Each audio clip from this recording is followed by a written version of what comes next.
Assalamualaikum warahmatullahi wabarakatuh. Perkenalkan, nama saya Devi Nur Aima dengan NIM 22402066 program studi perbankan syariah. Nah, di sini saya akan memaparkan materi dari kelompok 1 sampai 6 mata kuliah kajian teks Arab yang diajar oleh Bapak Ali Nur Rafiq untuk memenuhi tugas ujian tengah semester.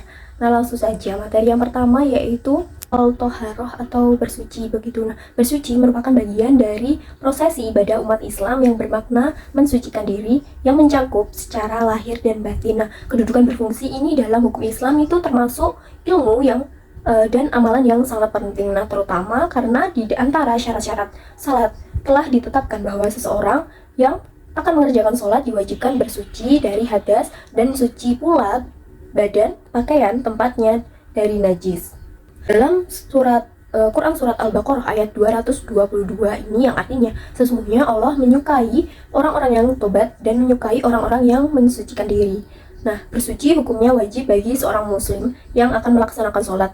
Untuk itu, perlu bagi seorang muslim untuk memahami perkara-perkara perihal bersuci dari hadas dan najis. Nah, secara bahasa, toharoh ini artinya membersihkan kotoran, baik kotoran yang berwujud maupun yang tidak berwujud. Kemudian, secara istilah, toharoh artinya menghilangkan hadas, najis, dan kotoran dari tubuh yang menyebabkan tidak sahnya ibadah lainnya menggunakan air atau tanah yang bersih. Nah, sedangkan menurut hukum syara, toharoh ini artinya bersuci dari hadas dan najis.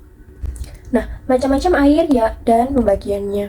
Air yang dapat digunakan untuk bersuci haruslah air yang bersih. Nah, suci lagi mensucikan. Air tersebut bisa berasal dari langit atau hujan maupun berasal dari bumi.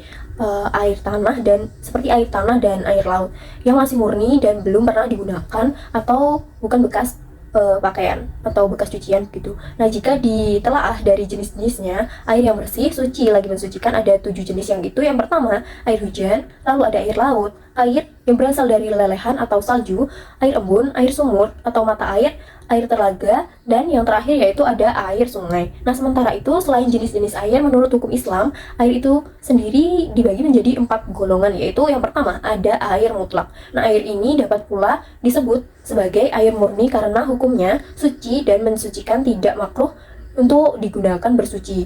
Yang kedua yaitu ada air musyamas. Air ini air yang dipanaskan dengan sinar matahari di tempat atau wadah yang tidak terbuat dari emas. Nah, hukum air ini adalah suci lagi mensucikan, namun hukumnya ini makruh untuk digunakan bersuci. Ada pula ulama yang memakruhkan air yang memang sengaja dipanaskan dengan api. Lalu selanjutnya yaitu air mustakmal. Nah, air ini air bekas mensucikan hadas dan najis. Walaupun air ini tidak berubah rasanya, warnanya, serta baunya, bahkan sebenarnya air ini masih bersih dan suci, akan tapi air ini tidak dapat digunakan untuk bersuci. Yang terakhir yaitu air mutan najis. Nah, air ini air yang sudah terkena atau tercampur dengan najis, sedangkan volumenya kurang dari 2 kolkolah atau sekitar 216 liter. Hukum bersuci menggunakan air ini adalah tidak boleh sama sekali karena tidak suci dan tidak mensucikan. Apabila volumenya lebih dari 2 kolah dan tidak merubah sifat airnya, bau, rasa, dan warna, maka air itu boleh digunakan untuk bersuci. Dari semua jenis air yang saya sebutkan itu sebenarnya ada satu jenis air lagi yang suci tapi haram digunakan untuk bersuci. Air yang dimaksud di sini adalah air yang didapat dengan cara gosok atau mencuri atau mengambil atau memakai tanpa izin. Adapun ukuran 1 kolah adalah 500 kali badgat menurut pendapat yang paling sahih. Nah, selanjutnya wadah dari emas dan perak. Tidak boleh menggunakan wadah yang terbuat dari emas dan perak. Boleh menggunakan wadah yang selain dari emas dan perak. Nah, faedah dari Fathul Qorib. Yang pertama, ini tidak boleh selain dalam keadaan darurat baik laki-laki maupun perempuan, serta memakai sesuatu dari wadah yang terbuat dari emas dan perak, baik untuk makan, minum maupun selain keduanya seperti untuk berwudu dan menghilangkan najis. Yang kedua yaitu koleksi wadah emas dan perak termasuk untuk hiasan rumah tempat duduk. Meskipun tidak digunakan untuk makan dan minum, menurut pendapat ashah paling sahih dan mu'tamad juga tidak diperbolehkan. Lalu wadah yang disepuh emas dan perak juga diharamkan untuk digunakan jika hasil penyepuhan tersebut saat dibakar di api akan meleleh mendadak tebalnya. Lalu, wadah selain emas dan perak ini masih diperbolehkan walaupun mahal seperti yakut atau batu permata. Nah, wadah yang ditambal dengan tambalan perak yang menurut kebiasaan dinilai besar untuk hiasan diharamkan. Namun, jika tambalan tersebut besar karena dibutuhkan atau hajat, maka boleh meskipun makruh. Atau wadah yang ditambal perak itu secara kebiasaan dianggap kecil untuk hiasan atau zina, maka dihukumi makruh, atau karena dibutuhkan maka tidak makruh, artinya boleh. Adapun tambalan emas diharamkan secara mutlak sebagaimana disahihkan oleh Imam Nawawi rahimahullah. Nah, adapun dalil pengharaman menggunakan bejana dan emas perak dalam hadis riwayat Bukhari nomor 5426 dan hadis riwayat Muslim nomor 2067 yang berbunyi dari Hudzaifah ibnu Yaman radhiyallahu anhu bahwa Rasulullah Shallallahu Alaihi Wasallam bersabda, janganlah kalian minum dengan bejana yang terbuat dari emas dan perak, dan janganlah pula kalian makan dengan piring yang terbuat dari emas dan perak, karena barang-barang itu untuk mereka di dunia, sedangkan untuk kalian di akhirat.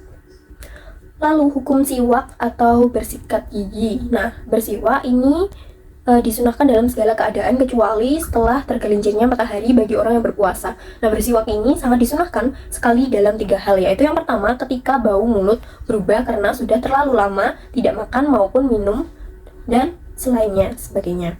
Yang kedua yaitu ketika bangun tidur. Yang ketiga ketika akan mengerjakan sholat. Nah, faedah dari Fathul Qorib ini, bersiwak termasuk di antara sunnah-sunnah wudhu. Nah, kata siwak ini juga bisa diungkapkan dengan maksud alat yang dipergunakan untuk menggosok gigi seperti ranting arak dan lainnya. Nah, dalil-dalil tentang anjuran bersiwak dari Riyadh As-Shahih. Nah, bersiwak itu disunahkan dalam setiap keadaan, yaitu bersiwak atau menggosok gigi itu dianjurkan di setiap keadaan. Dan tidak dimakruhkan dalam makruh tanzih kecuali setelah waktu duhur bagi orang yang berpuasa, baik puasa wajib atau sunnah. Kemakruhan ini hilang dengan tenggelamnya matahari. Namun Imam Nawawi memilih pendapat tidak dimakruhkan secara mutlak atau sekalipun sudah masuk waktunya zuhur. Nah, bersiwak itu dianjurkan pada 3 kondisi daripada kondisi lainnya. Yang pertama, ketika bau mulut berubah karena azm, yaitu diam lama. Makna lain dari azm ini adalah artinya tidak makan. Sebab lain dari perubahan bau mulut yaitu karena mengkonsumsi makanan yang memiliki bau kurang sedap, seperti bawang putih, bawang merah masih mentah begitu, dan lain sebagainya. Yang kedua yaitu ketika bangun dari tidur. Yang ketiga, ketika hendak mengerjakan sholat wajib atau sunnah. Bersiwak ini juga lebih dianjurkan dari selain 3 keadaan yang sudah saya sebutkan itu, seperti hendak membaca Al-Quran dan gigi mengkuning. Nah, sunnah ketika bersiwak yang pertama yaitu niat untuk bersiwak itu sunnah. Yang kedua, bersiwak dengan tangan kanan, lalu menggosok sisi kanan mulut, lalu mengusapkan siwak dengan lembut di langit-langit ujung mulut dan pada pangkal gigi geraham. Nah, dalil tentang anjuran bersiwak dari Riyadh As-Shalihin itu terdapat dalam hadis riwayat Bukhari nomor 889 dan hadis riwayat Muslim nomor 255 yang berbunyi dari Hudzaifah radhiyallahu anhu, ia berkata, apabila Rasulullah Shallallahu Alaihi Wasallam malam, beliau itu menggosok mulutnya dengan siwak.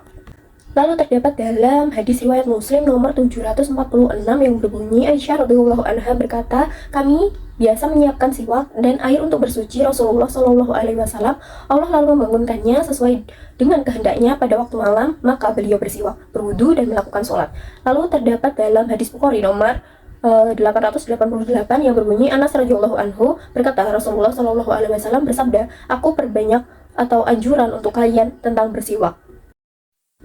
Mungkin itu tadi pemaparan untuk materi kelompok 1. Lalu selanjutnya materi kelompok 2 yang berjudul fardu wudu. Nah, wudu merupakan salah satu amalan ibadah yang agung di dalam Islam. Nah, secara bahasa wudu berasal dari kata al-wada'ah yang memiliki arti kebersihan dan kecerahan. Nah, sedangkan menurut istilah wudu adalah menggunakan air untuk anggota-anggota tubuh tertentu, yaitu seperti wajah, kedua tangan, kepala, dan 2 kaki, untuk menghilangkan hal-hal yang dapat menghalangi seseorang untuk melaksanakan sholat atau ibadah yang lainnya. Nah, adapun fardu wudu yang pertama yaitu niat. Nah, niat ini adalah maksud hati terhadap sesuatu yang disertai dengan pelaksanaannya. Nah, adapun niat wudu adalah satu ketetapan hati untuk melakukan wudu sebagai pelaksanaan dari perintah Allah Subhanahu wa taala. Nah, cara wudu dimulai dengan membaca niat berwudu. Nah, berwudu harus diniatkan karena Allah Subhanahu wa taala. Kemudian dilanjut wudu dengan membaca basmalah pada setiap langkahnya. Lalu yang kedua yaitu membasuh wajah atau ghuslu al-wajhi. Nah, dalil mewajibkan membasuh wajah dalam firman Allah yang artinya maka basuhlah mukamu. Muka ini, membasuh muka ini adalah seperti mengalirkan air ke anggota tubuh dengan merata. Nah, menurut pendapat yang lain, al-ghuslu ini adalah mengalirkan ke atas sesuatu dengan tujuan untuk menghilangkan kotoran atau sejenisnya. Dengan demikian, yang dimaksud dengan al-ghuslu adalah al-inhisal atau membasuh dan menggosok. Nah, menurut pendapat yang sah, membasuh dilakukan minimal air tersebut dapat menetes 2 tetesan, tidak cukup mengalir air apabila tidak menetes. Lalu membasuh kedua tangan sampai siku. Nah, para ulama berbeda pendapat tentang batas tangan yang wajib dibasuh. Apakah siku termasuk bagian tangan yang mesti dibasuh bersamaan dengan tangan atau tidak? Nah, penjelasan tentang perbedaan tersebut dapat diuraikan dalam tafsir surat Al-Maidah ayat 6. Adapun dalam masalah ini, jumhur ulama telah menyatakan bahwa membasuh siku juga mata kaki adalah wajib sebagai upaya hati-hati atau ikhtiyat dalam beribadah. Selanjutnya, mengusap sebagian kepala. Nah, di kalangan ulama ini terdapat perbedaan pendapat tentang ukuran mengusap kepala. Nah, Asy-Syafi'i ini berpendapat ukuran sedikit saja cukup. Ketika itu, karena itu merupakan bentuk mutlak dari pengusap. Bagi siapa yang mengusap sebagian saja, maka sungguh ia telah mengusap kepalanya. Bahkan sekalipun 1 lembar rambut ia telah cukup. Lalu membasuh kedua kaki sampai mata kaki. Nah, jumhur ulama mewajibkan membasuh kaki beserta mata kakinya dalam wudhu. Tidak cukup hanya dengan mengusap saja. Mata kaki wajib dibasuh berdasarkan hadis yang diriwayatkan oleh Abu Hurairah, Abdullah bin Umar, dan Aisyah radhiyallahu anhu bahwa Rasulullah bersabda, celaka dan diancam neraka tumit-tumit yang tidak dibasuh. Hadis riwayat Abu Daud dan Daruqutni dari Utsman bin Affan bahwa setelah membasuh kedua kaki, Utsman berkata, beginilah aku melihat Rasulullah Shallallahu Alaihi Wasallam berwudu. Yang terakhir yaitu tertib. Nah, dalam melakukan wudunya hukumnya wajib. Artinya ini jika mendahulukan sebagian anggota dan mengakhirkan yang lain bukan menurut urutan sebagaimana yang disebutkan oleh Nas, maka wudunya batal atau tidak sah. Selanjutnya yaitu sunnah berwudu. Yang pertama, membaca bismillah, lalu membasuh kedua telapak tangan sebelum memasukkan keduanya ke wadah air, lalu berkumur dan menghirup air ke hidung, lalu mengusap telinga, mengusap seluruh kepala, lalu mengusap kedua telinga luar dengan air baru, lalu menyisir dengan jari jenggot yang tebal, lalu membasuh sela-sela jari tangan dan kaki, mendahulukan bagian kanan dari kiri, lalu mensucikan masing-masing 3 kali.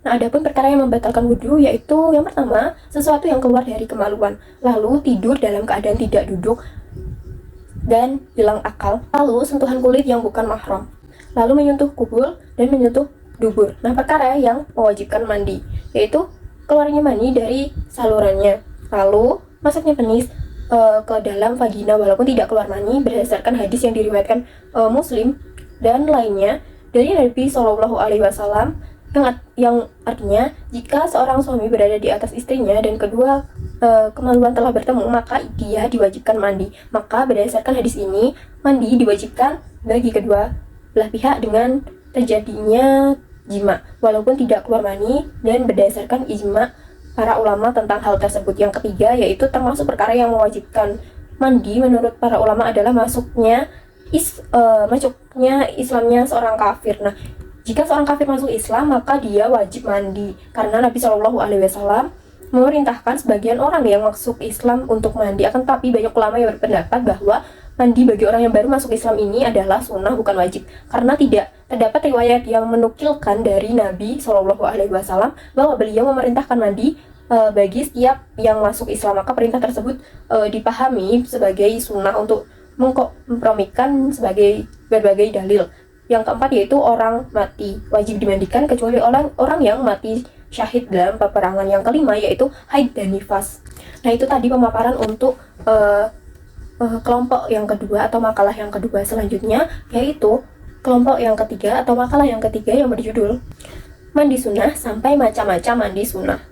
Menurut istilah, mandi memiliki arti yaitu meratakan air pada seluruh badan dari ujung rambut sampai ujung jari kaki disertai dengan niat sesuai dengan keperluannya. Mungkin untuk menghilangkan hadas besar atau mandi sunnah. Nah, dalam kajian fikih Kajian ulama fikih menjelaskan bahwa mandi yang mendatangkan pahala disebut dengan mandi sunnah. Nah, mandi sunnah dalam bahasa Arab dikenal dengan istilah wal istiqsolat al masmunat, adalah mandi yang dianjurkan atau disarankan oleh Nabi dalam berbagai situasi. Ini bisa dilakukan sebagai bentuk ibadah dan membersihkan diri. Nah, mandi sunnah merupakan mandi yang lebih afdol atau lebih baik dikerjakan dan tidak berdosa jika tidak mengerjakannya. Nah, mandi sunnah seperti mandi biasa yang sering kita lakukan setiap hari. Perbedaan mandi sunnah terletak pada niat saat memulai mandi.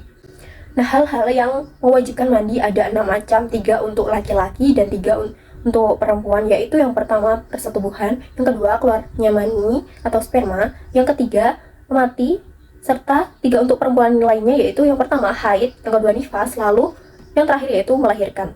Lalu fardunya mandi itu ada 3. Yang pertama niat, yang kedua menghilangkan najis ya jika terdapat dalam tubuhnya, yang ketiga dan meratakan air ke seluruh rambut dan kulitnya.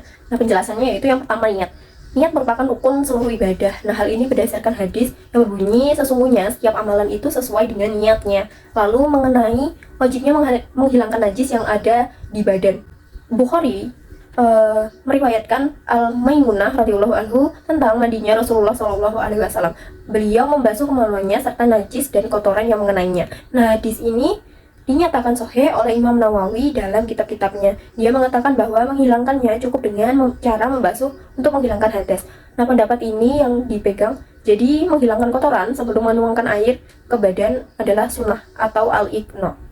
Yang ketiga yaitu mengenai wajibnya mengalirkan dan meratakan air ke seluruh rambut dan kulit. Hadis Bukhari nomor 242 dan hadis hadis riwayat Muslim nomor 216 meriwayatkan dari Aisyah bahwa apabila Nabi Shallallahu Alaihi Wasallam mandi janabah, beliau memulai dengan membasuh kedua tangannya, kemudian berwudu sebagaimana wudu untuk sholat. Setelah itu beliau memasukkan jari-jari ke dalam air dan menyela akar-akar rambutnya. Kemudian beliau menuangkan 3 ember air dengan kedua tangannya di kepalanya. Setelah itu beliau menuangkan air ke seluruh badannya. Nah, lalu sunnah-sunnah mandi itu ada 5. Yang pertama membaca basmalah, lalu wudu terlebih dahulu sebelum mandi. Yang ketiga yaitu menjalankan atau menggosokkan tangan ke seluruh tubuh. Yang keempat yaitu beruntun. Yang kelima mendahulukan anggota badan yang kanan daripada yang kiri. Nah, mandi yang disunahkan itu ada 17. Yang pertama mandi Jumat, lalu mandi 2 hari raya, lalu mandi istisqa, lalu mandi gerhana bulan, mandi gerhana matahari, mandi setelah memandikan mayat, mandinya orang kafir ketika masuk Islam, lalu mandinya orang yang gila setelah sembuh, mandi orang pingsan ketika sadar siuman, mandi ketika ihram, mandi ketika memasuki Makkah, mandi untuk wukuf di Arafah, lalu mandi untuk bermalam di Musdalifah, mandi untuk melempar 3 jumroh, mandi untuk tawaf, mandi untuk sa'i, mandi untuk memasuki Madinah Rasulullah. Nah, itu tadi pemaparan untuk kelompok 3 atau makalah yang ketiga. Selanjutnya materi kelompok 4 atau makalah yang keempat ini dengan judul Faslun Kullu ma'in khoroja min sabilaini najisun atau najis. Nah, pengertian najis ini berasal dari bahasa Arab yang najasah artinya najis. Dan najis menurut istilah syariat Islam yaitu suatu benda yang kotor yang mencegah syahnya mengerjakan suatu ibadah yang dituntun harus dalam keadaan bersuci seperti sholat. Nah, benda-benda yang kelihatan kotor atau terkena kotoran belum tentu najis. Demikian juga sebaliknya, benda-benda yang terkena najis kadang-kadang terlihatnya masih bersih. Nah, dalam satu contoh, pakaian terkena tanah kelihatannya menjadi kotor tetapi itu tidak najis dan tetap sah jika dipakai untuk melakukan sholat. Hanya karena pakaian yang kotor itu tidak bagus kelihatannya, maka sebaiknya pakaian itu harus kita bersihkan. Jangan sampai kita sholat atau beribadah menghadap Allah Subhanahu wa Ta'ala dengan memakai pakaian kotor, walaupun itu sah hukumnya. Macam-macam najis ini banyak dibicarakan dalam Islam, mulai dari pembagian najis dan bagaimana tata cara menghilangkannya. Najis adalah setiap benda yang dianggap kotor oleh syariat Islam dan wajib dibersihkan karena menjadi penghalang seseorang dalam beribadah kepada Allah Subhanahu wa Ta'ala. Dan setiap muslim wajib mensucikannya tergantung najis itu sendiri. Nah, najis dapat dibagi menjadi 3 macam, yakni yang pertama najis mughaladah atau berat, yaitu najis yang berat, yakni najis anjing dan babi serta najis keturunannya dari keduanya. Yang kedua yaitu najis mukhafafah atau ringan atau enteng, yaitu air kencing bayi laki-laki yang umurnya kurang dari 2 tahun dan belum makan apa-apa kecuali air susu ibunya. Yang ketiga yaitu najis mustawasitoh atau pertengahan. Nah, najis kotoran seperti kotoran manusia atau kotoran binatang, air kencing, nanah, darah, bangkai, selain bangkai ikan, belalang, dan mayat manusia, dan najis-najis yang lain selain yang disebut dalam najis ringan dan berat. Najis mutawasitoh dapat dibagi menjadi dua bagian, yaitu yang pertama, najis ainiyah atau yang ada zat dan sifat-sifatnya, yaitu najis yang bendanya berwujud seperti darah, air kencing, dan lain sebagainya. Yang kedua yaitu najis hukmiyah, yaitu najis yang tidak berwujud seperti bekas kencing, arak yang sudah kering. Yang keempat yaitu najis yang dapat dimaafkan. Nah, seperti bangkai binatang yang darahnya tidak mengalir seperti nyamuk, kutu busuk, dan sebagainya. Najis yang sedikit sekali, nanah atau darah dari kudis atau bisulnya sendiri yang belum sembuh, lalu debu yang bercampuran dengan najis, dan lainnya yang suka dihindarkan. Nah, dalam hal ini terdapat dua macam benda najis yang menjadi suci dengan sebab peralihan sifat, yaitu najis yang disama dan khamar yang beralih menjadi cuka. Selain kedua macam ini, tidak ada zat najis yang menjadi suci atau disucikan. Namun, sesuatu yang dikenai najis dapat dibersihkan kembali dengan cara tertentu sesuai dengan jenis najis yang mengenainya. Lalu, cara menghilangkan dan membersihkan najis. Nah, cara mensucikan najis ini berbeda-beda tergantung najisnya. Cara yang lebih banyak dilakukan adalah mencuci atau membasuhnya dengan air. Meskipun telah bersuci menggunakan 3 batu setelah istinja misalnya, bahkan bila diikuti dengan air setelah menggunakan 3 batu tersebut, maka menjadi lebih baik atau afdol. Bila ingin meringkas dengan salah satu dari air atau batu, maka bersuci dengan menggunakan air lebih utama, karena air lebih bisa menghilangkan benda dan bekasnya. Nah, dalam hal ini ada 3 cara melakukan toharoh atau membersihkan najis tergantung pada jenis najis yang mengenai suatu benda, antara lain yaitu yang pertama, najis mughaladoh. Nah, menurut jumhur ulama, jika suatu benda terkena najis yang berasal dari anjing dan babi seperti kotorannya, air liur, dan lain-lain, maka cara mensucikannya yaitu benda itu dicuci dengan air sebanyak 7 kali. 1 kali diantaranya dicampurkan dengan debu atau tanah. Adapun salah satu diantaranya dicampur dengan tanah berdasarkan hadis Rasulullah SAW. Apabila ada anjing menjilat ke dalam bejana dari kalian, maka bersihkanlah dengan tanah, kemudian membasuh 7 kali. Hadis riwayat Muslim. Yang kedua yaitu najis mutawasitoh atau pertengahan, yaitu najis yang lain daripada kedua macam najis, yaitu najis pertengahan ini dibedakan berdasarkan perbedaan dari najis hukmi, yaitu yang zat dan sifat-sifatnya tidak ada lagi, dan atau ainiyah, yaitu yang ada zat dan sifat-sifatnya. Nah, yang pertama najis hukmiyah. Ini najis yang tidak terlihat atau tidak nampak seperti bekas kencing, arak yang sudah kering. Nah, cara mencuci najis ini cukup dengan mengalirkan air di atas benda yang terkena najis tersebut. Apabila rupa najis ini tidak mau hilang serta digosok-gosok, dimaafkan. Nah, yang lalu yaitu najis ainiyah, yaitu yang terlihat atau berwujud, masih ada zatnya, rasa, warna, dan baunya seperti darah, nanah, air kencing dan lain sebagainya. Maka cara mensucikan najis ini adalah hendaknya dengan dihilangkan zat, rasa, warna, dan baunya. Adapun bau dan warna pada benda menunjukkan adanya najis di benda tersebut, kecuali bila telah dihilangkan dengan cara digosok dan dikucak, maka dimaafkan.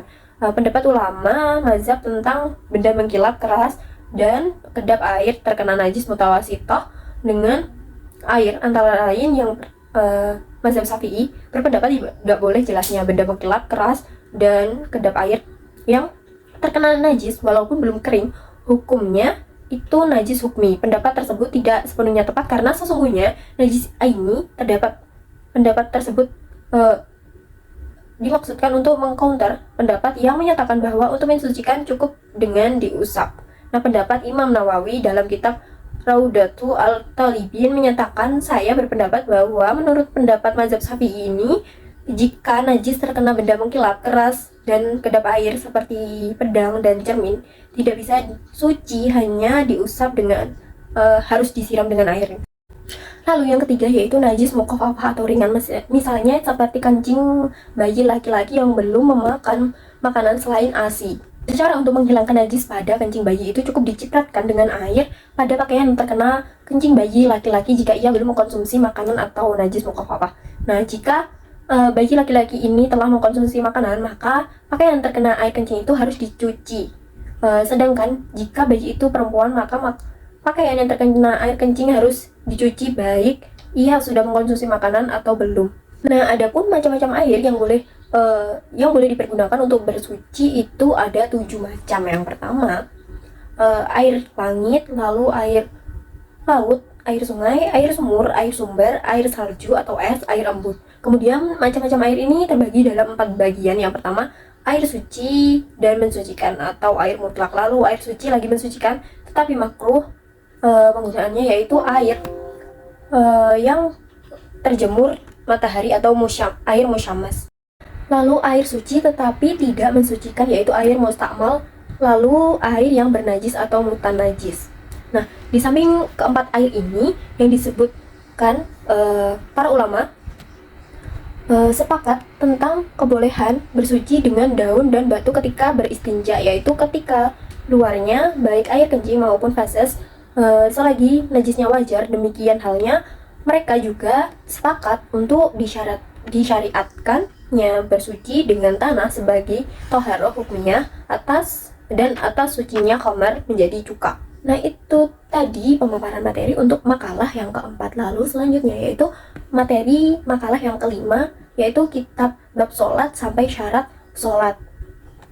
Nah, sholat adalah salah satu ibadah yang paling penting dalam agama Islam. Nah, ibadah ini menjadi kewajiban bagi setiap muslim dewasa yang berakal sehat. Nah, salat merupakan salah satu cara umat Islam untuk berkomunikasi langsung dengan Allah Subhanahu wa taala, mengungkapkan rasa syukur, memohon ampunan dan mendekatkan diri kepadanya. Nah, salah satu dari 5 rukun Islam yaitu salat memiliki peranan penting dalam kehidupan seorang muslim. Nah, sholat sendiri ini bukan hanya sekedar gerakan fisik, tetapi juga melibatkan aspek spiritual dan mental. Nah, ibadah ini memerlukan konsentrasi, pengendalian diri, dan kesadaran akan kehadiran Allah Subhanahu wa taala. Nah, sholat juga mengandung makna mendalam dalam ajaran Islam, seperti mengingat akan kewajiban moral, etika, dan nilai-nilai kebaikan. Sholat yang diwajibkan itu ada 5. Yang pertama, duhur. Awal waktunya adalah ketika matahari tergelincir, sedangkan akhirnya adalah jika bayangan segala sesuatu sama dengan jendanya setelah tergelincir matahari. Yang kedua, waktu asar, yaitu awal waktunya adalah ketika bayangan lebih dari bendanya, sedangkan akhirnya berdasarkan waktu terpilih adalah sampai bayangan benda 2 kali panjangnya, akan tetapi boleh mengerjakannya sampai terbenam matahari. Yang ketiga yaitu waktu maghrib. Nah, waktunya hanya 1, yaitu ketika matahari terbenam. Kadarnya kira-kira adalah kadar azan, wudhu, menutup aurat, iqamat, dan salat 5 rakaat. Nah, yang keempat yaitu isya. Awal waktunya adalah apabila mega merah menghilang, sedangkan akhirnya berdasarkan waktu terpilih sampai sepertiga pertama malam, akan tetapi boleh mengerjakannya sampai terbit fajar kedua. Yang kelima yaitu subuh. Awal waktunya adalah ketika terbit fajar kedua, sedangkan akhirnya sesuai pendapat yang terpilih adalah sampai hari terang, akan tetapi boleh mengerjakannya sampai matahari terbit.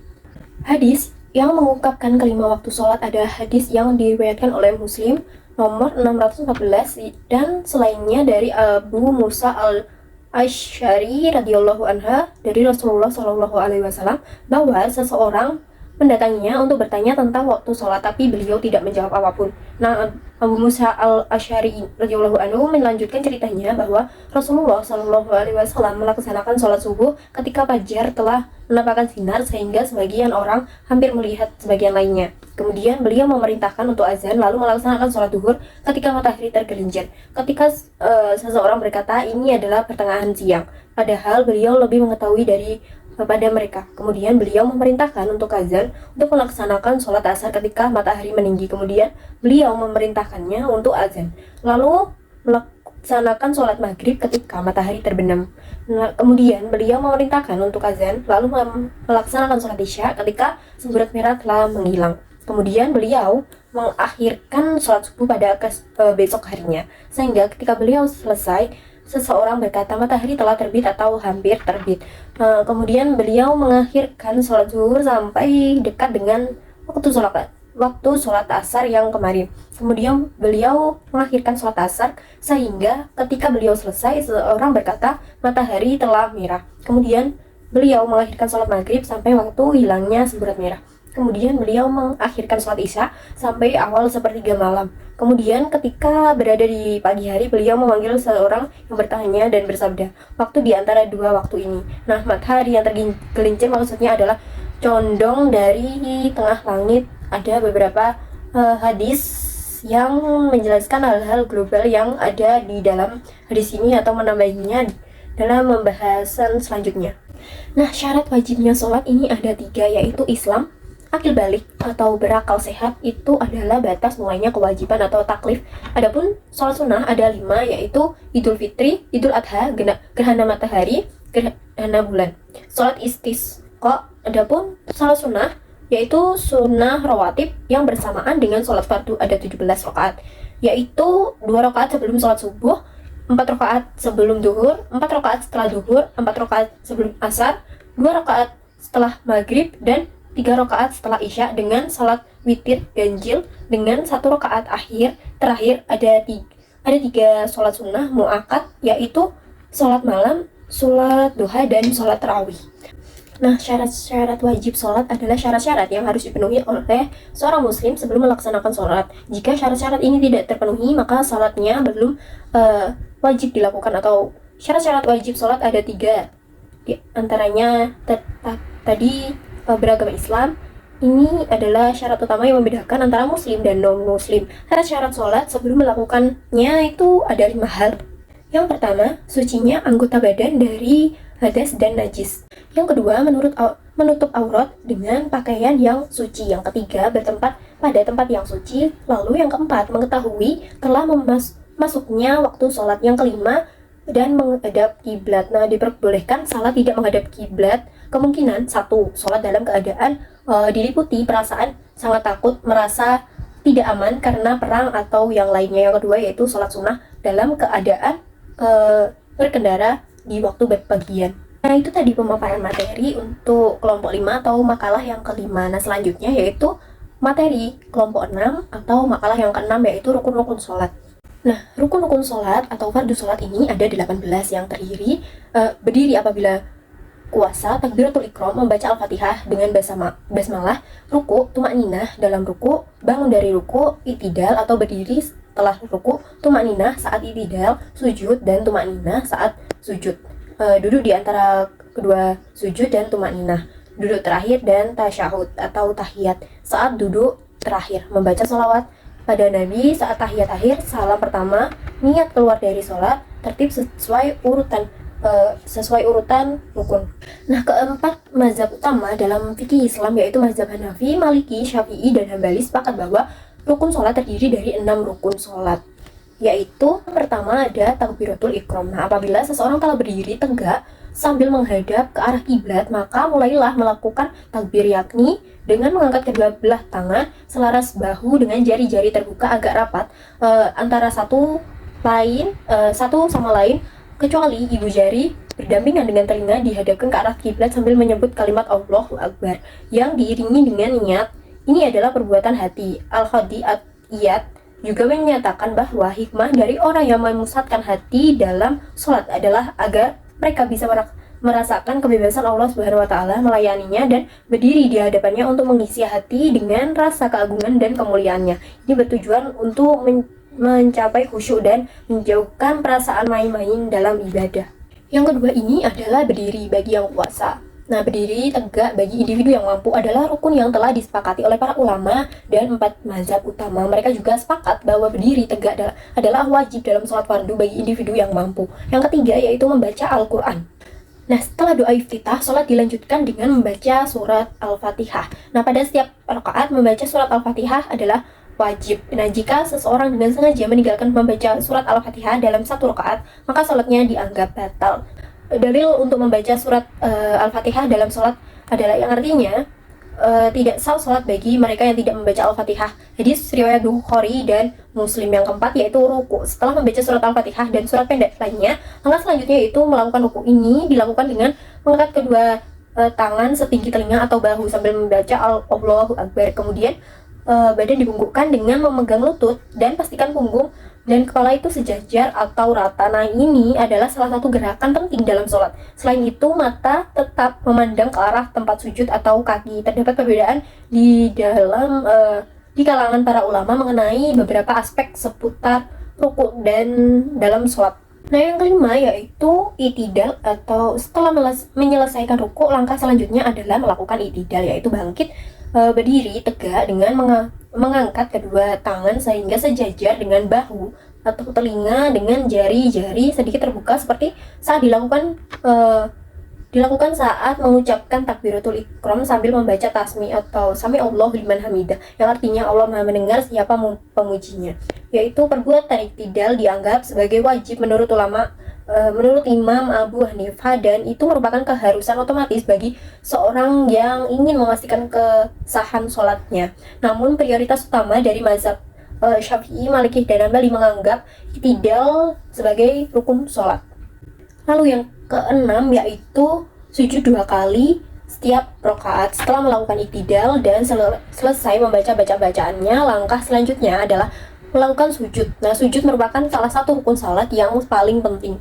Ia telah disepakati sebagai rukun dengan dasar nas atau dalil Al-Quran dan hadis dan ijma. Sebelum turun untuk sujud, kita diwajibkan mengucapkan takbir intikal atau Allahu Akbar sambil langsung sujud tanpa perlu mengangkat kedua belah tangan menurut mayoritas ulama dari mazhab. Namun terdapat perbedaan pendapat yang signifikan, di mana satu pandangan adalah menurunkan tangan terlebih dahulu didasarkan pada hadis riwayat Ibnu Huzaimah, yang artinya Nabi Shallallahu Alaihi Wasallam meletakkan kedua tangannya ke bumi sebelum dua lututnya. Namun menurut pandangan Imam Syafi'i, yang lebih ditekankan adalah menurunkan lutut terlebih dahulu. Ini adalah pendapat mayoritas ulama yang diikuti dalam mazhab Syafi'i.